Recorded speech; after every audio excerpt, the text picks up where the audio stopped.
Hi friends, ನಾನು ನಿಮ್ಮ ರವಿ. ಇವತ್ತೇನಪ್ಪ ವಿಷಯ ಅಂತಂದರೆ, ಇಂಟರ್ನೆಟಲ್ಲಿ ಒಂದೇ ವಿಡಿಯೋ ವೈರಲ್ ಆಗ್ತಾ ಇರೋದು, ಅದು ನಮ್ಮ ಕಿಂಗ್ ಕೊಹ್ಲಿದು. ನೋಡ್ಕೊಂಬನ್ನಿ, ಅದರ ವಿಡಿಯೋ ಬಗ್ಗೆ ನಾನು ಕ್ಲಾರಿಟಿ ಕೊಡ್ತೀನಿ ನಾನು ನಿಮಗೆ.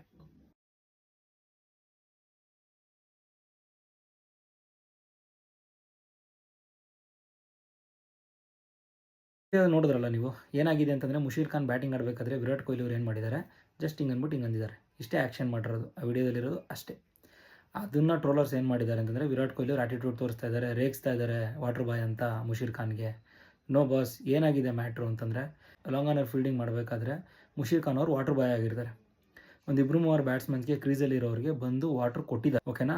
ಆಮೇಲೆ ಏನು ಮಾಡಿದ್ದಾರೆ, ಪಂಜಾಬ್ ವಿಕೆಟ್ಸು ಟಕ ಅಂತ ಬಿದ್ದಿದೆ. ಅವಾಗ ವಿರಾಟ್ ಕೊಹ್ಲಿ ಸ್ಲಿಪ್ಪಲ್ಲಿ ಫೀಲ್ಡಿಂಗ್ ಮಾಡಬೇಕಾದ್ರೆ ಮುಷೀರ್ ಖಾನ್ ಅವರು ಇಂಪ್ಯಾಕ್ಟ್ ಪ್ಲೇಯರಾಗಿ ಬಂದುಬಿಟ್ಟಿದ್ದಾರೆ. ಅದು ಅವ್ರ ಡೆಬ್ಯೂ ಮ್ಯಾಚ್ ಇವತ್ತು. ಅದನ್ನು ಆಶ್ಚರ್ಯ ಆಗೋಗ್ಬಿಟ್ಟಿದೆ ವಿರಾಟ್ ಕೊಹ್ಲಿಗೆ. ಓಕೆ, ಇವಾಗ ತಾನೇ ವಾಟರ್ ಕೊಡ್ತಾಯಿದ್ದು, ಈಗಾಗಲೇ ಬ್ಯಾಟಿಂಗ್ ಬಂದಿದ್ದಾನೆ, ಅಷ್ಟೇ ಗುರು ಮಾಡಿರೋದು, ಬೇರೆದೇನೂ ಮಾಡಿಲ್ಲ. ಅದನ್ನು ಟ್ರೋಲರ್ಸ್ ಇಟ್ಕೊಂಡು ಓಕೆ ಆ್ಯಟಿಟ್ಯೂಡ್ ಇದೆ ಬಾಸ್. ಈ ಲೆವೆಲಲ್ಲ, ನೆಕ್ಸ್ಟ್ ಲೆವೆಲಲ್ಲೇ ಆ್ಯಟಿಟ್ಯೂಡ್ ಇರೋದು ವಿರಾಟ್ ಕೊಹ್ಲಿಗೆ, ಓಕೆನಾ. ಫೈನಲ್ಸಿಗೆ ಬಂದಿದ್ದೀವಿ, ಕಪ್ ಹೊಡಿತೀವಿ, ಸರಿನಾ. ಮಂಗಳವಾರ ನೈಟಿಂದ ಸ್ಟಾರ್ಟ್ ಆದರೆ ಪಾರ್ಟಿ ಎಂಡಾಗ ಡೇಟೇ ಗೊತ್ತಿಲ್ಲ ಯಾವತ್ತಾಗುತ್ತೆ ಅಂತ. ಪಾರ್ಟಿ ಮಾಡೋಣ, ಕಪ್ ಎತ್ತದೆ ಇವತ್ತು. ಜೈ RCB, ಜೈ ಕಿಂಗ್ ಕೊಹ್ಲಿ.